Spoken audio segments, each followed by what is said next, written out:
Sola Ogubadewa is my name. The federal government has described as misleading and deliberately crafted to misinform the public. Media reports that Nigerian students on scholarship in Morocco have been abandoned. In a statement by Boriowo Folashade, the Director of Press and Public Relations, Federal Ministry of Education, the Minister of Education, Dr. Tunji Alausa, clarified that no Nigerian students on a valid federal government scholarship has been abandoned. According to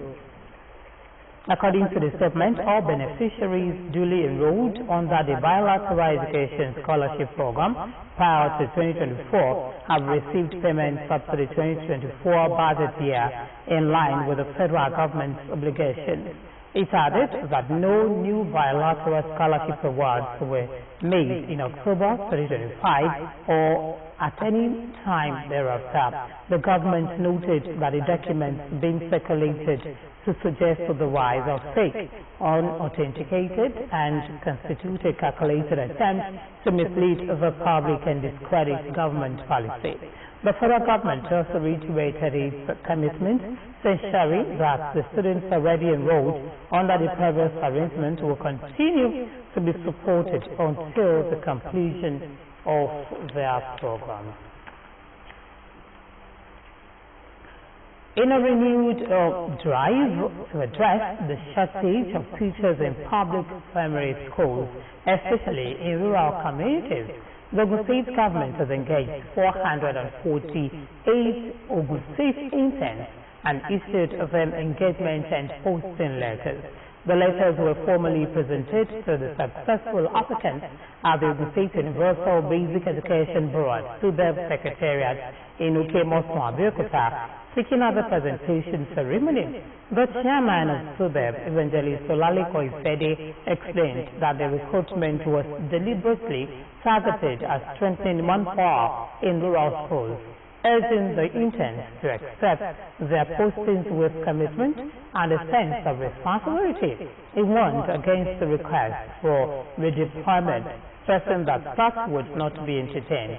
The SUBEB chairman directed the interns to resume duty immediately, noting that failure to do so would lead to automatic replacement.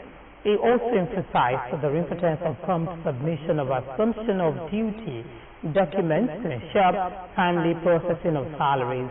He further charged the interns to work harmoniously with the head teachers and colleagues, describing the engagement as a call to serve rather than entitlement. According to him, dedication, discipline, and performance would determine the chances of being considered for permanent appointment. Earlier, the Director of Administration and Supplies at SUBEB, Mr. Femi Fatade, disclosed that the selection process was strictly merit-based, adding that the postings were carried out in line with the specific needs of rural schools across the state. Responding on behalf of the interns, Mr. Adedayo Taiwo expressed gratitude to the Ogun State government under the leadership of Governor Abiodun for the opportunity, assuring that the beneficiaries would discharge their duties diligently in line with expectations. Concerns over insecurity in schools continue to dominate public discourse, following repeated incidents and attacks on schools' premises, abduction of students and teachers, and threats to learning environments in parts of the country. These incidents have not only disrupted academic activities, but have disturbed and raised serious questions about the safety of pupils and educators nationwide. As new year begins and school resumes academic activities, stakeholders and members of the public express confidence in the measures put in place by government and security agencies to curb insecurity and restore confidence in the education system. Olaide Oloye reports. In recent years, insecurity in schools poses a major challenge to the nation's education sector, with reported cases of school rapes, kidnappings of students and teachers, and the forced closure of learning facilities in some areas. This incident disrupts academic calendars and deepen anxiety among parents and guardians, many of whom become assistant to allow their children return to school for fear of safety.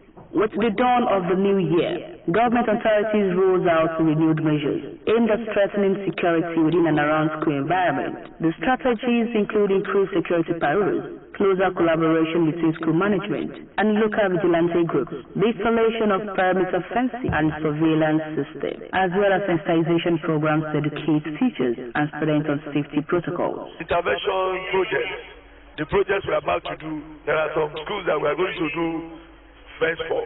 We are going to fence the school round, and we have been telling the SBMC, the Old Students Association, the philanthropists to come to our aid, because government cannot do everything.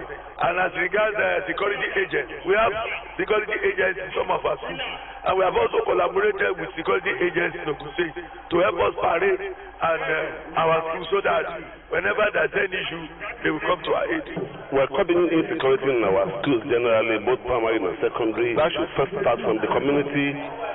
Firstly, the people of the community, the people around the schools should serve the security in their domain first. And we have a discussion with the state government on how to employ the security personnel in different schools. Teachers and school administrators also say improved security helps restore calm in classrooms, allowing educators to focus on teaching without constant fear. This stress the need for continuous training, proper coordination and adequate funding to sustain the government's effort.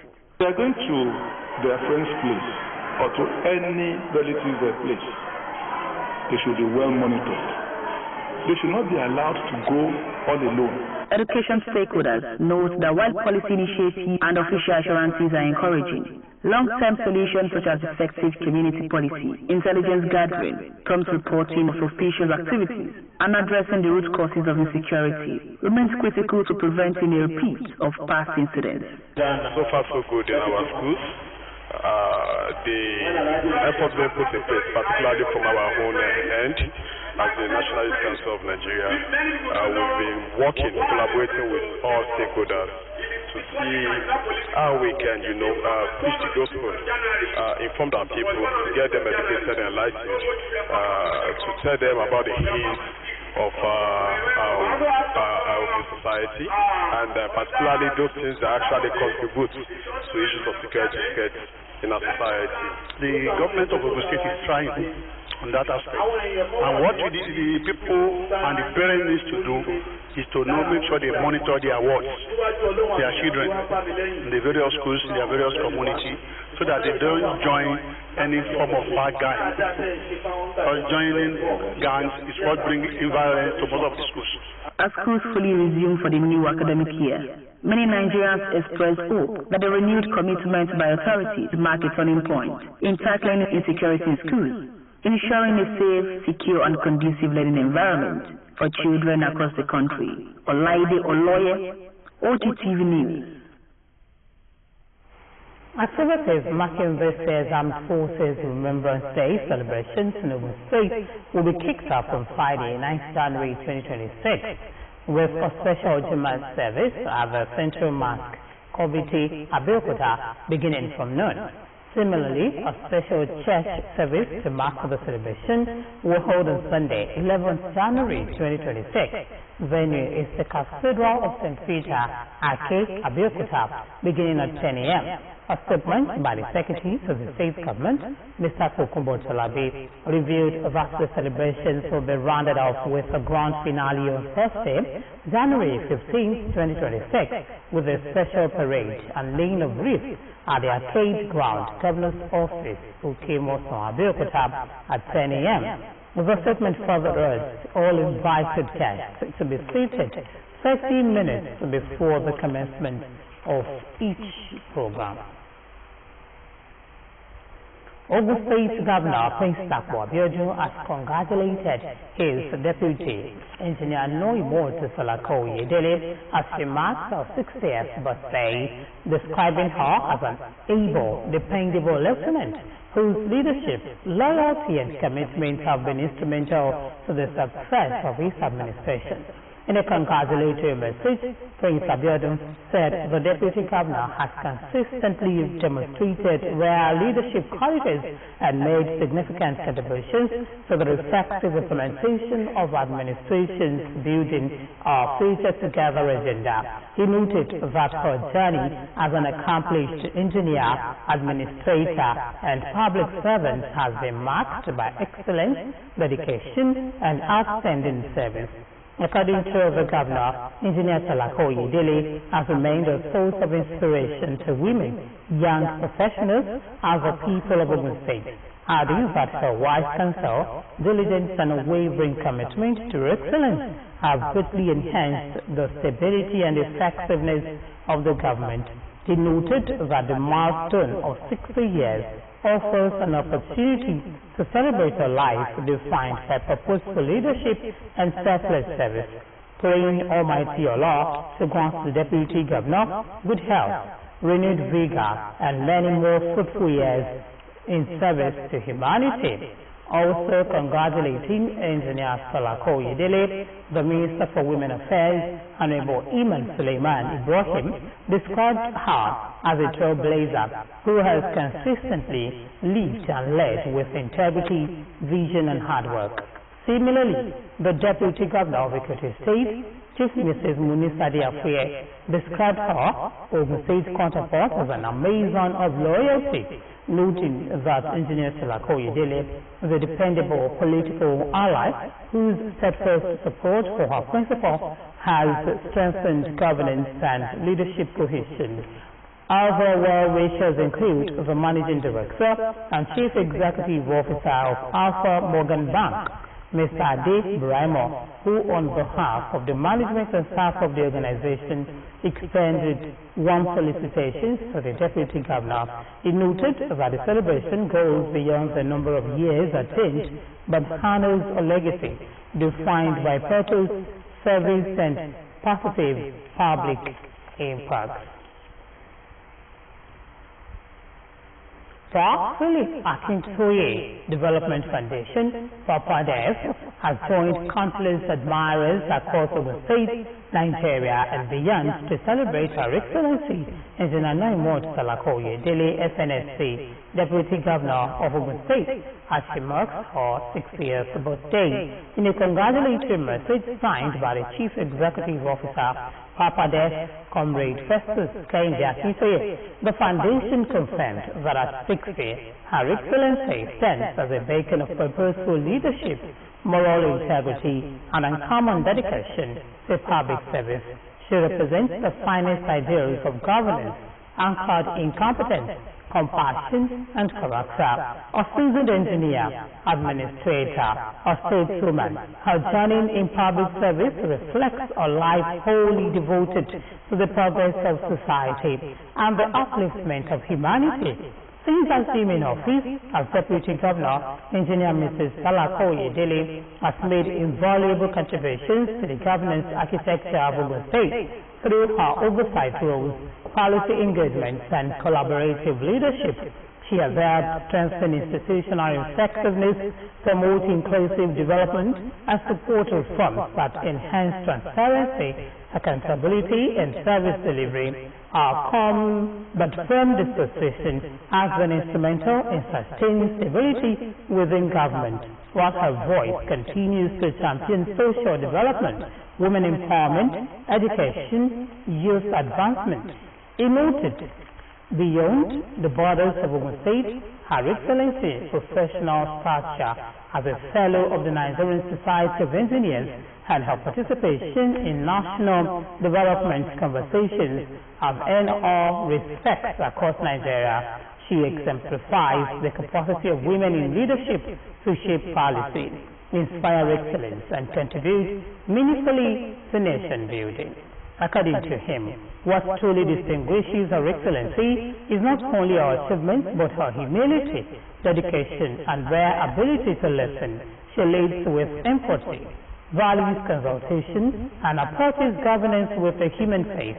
Her accessibility and openness to diverse perspectives have endeared her to colleagues, stakeholders, and ordinary citizens alike. In an era when leadership is often measured by authority, she demonstrates that true leadership is rooted in understanding, patience, and service.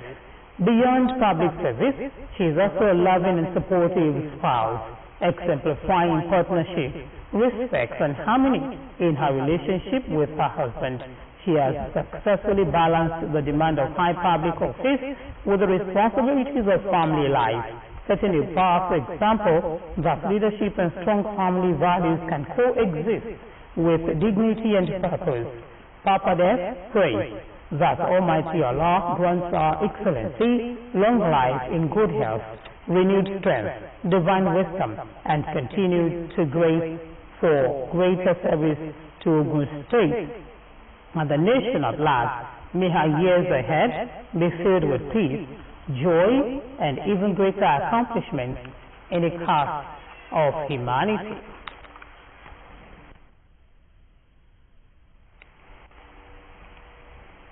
And that will be all on the Midday News. Thank you for watching. Join us again at 2 for more news. Bye for now.